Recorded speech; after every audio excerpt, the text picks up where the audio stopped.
Today I come with a message for someone.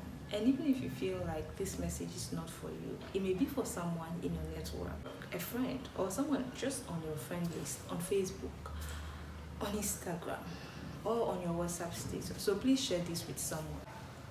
But before I tell you what the message is, I will start with a story.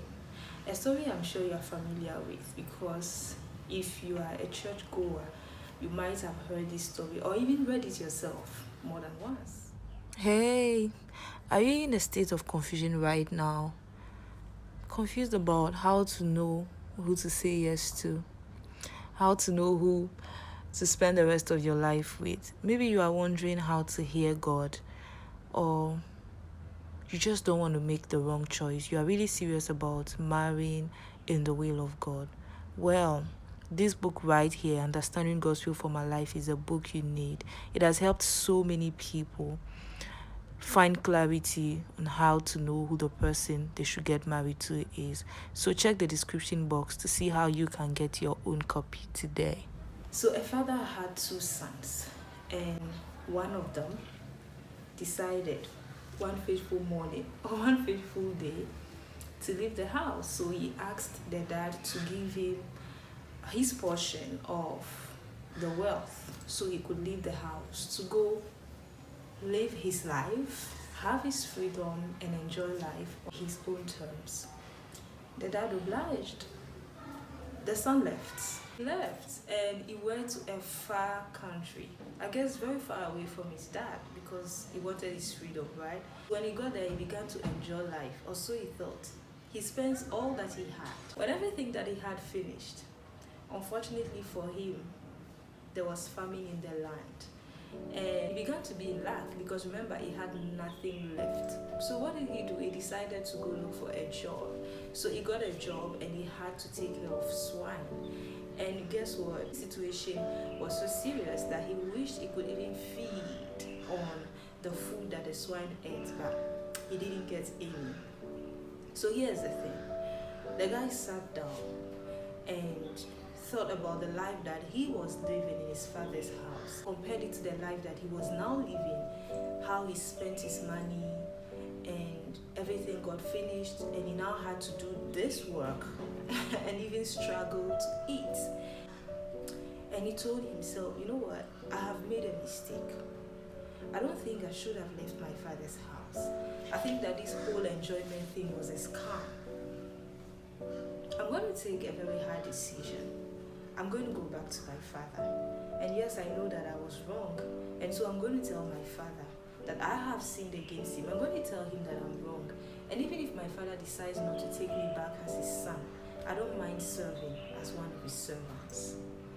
Now here's what happens. When the father sees him from afar, the father runs to him and welcomes him.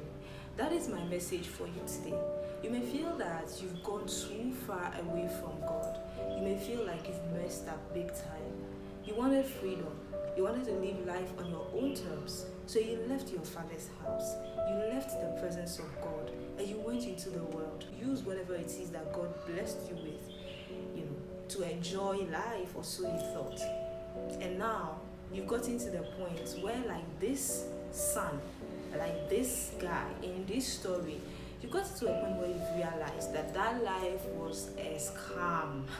Now you are regretting, but then you are telling yourself you don't think you can go back to your father. Guess what? The guy felt like that as well. He told himself that he wasn't worthy to be his father's son anymore. And that is why he thought to himself, listen, the servants in my father's house eat better food. They even have food to eat, better food than what I have here. I'm not going to sit down here and suffer. I'm going to swallow my pride and just go back to my father. I'm going to forget about the fact that he may not take me back as his son. I will settle even living in his house as a servant. But our Father in heaven is more than ready to welcome you. Just as the father of that son welcomed him from a distance, God is waiting for you. As a matter of fact, his arms are wide open. Today, I want you to take the decision to come back to your father. He has been waiting. Trust me. He has been waiting. He loves you so much. It doesn't matter how much you think you've messed up. It doesn't matter what you've done.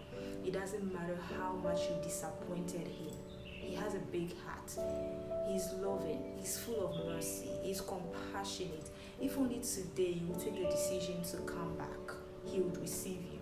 Don't allow the devil to keep holding you with fear that you'll be rejected, or with all those negative thoughts. Yes, you've messed up, but you can get up again and come back to your father. And you know, when I was thinking about the father's love, I was overwhelmed because his love is so big. His love is so deep.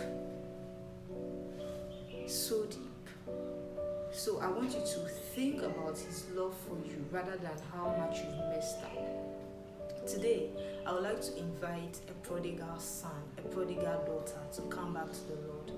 It doesn't matter what people are saying. It doesn't matter the names they are calling you. See, forget about the shame. Forget about what people are going to say. Forget about how people even look at you. And just think about how God looks at you, and about the fact that he has been waiting for you with open arms, actually, to welcome you back. Because he knew from the beginning that freedom you were looking for was just a scam. It wasn't going to be anything. It was just deceit. It's short-lived. You've lost your joy. You've lost your peace. You've lost all the things that you were enjoying in the presence of God. Well, it's time to come back. So today, take that step and come back to the Lord. He will gladly receive you.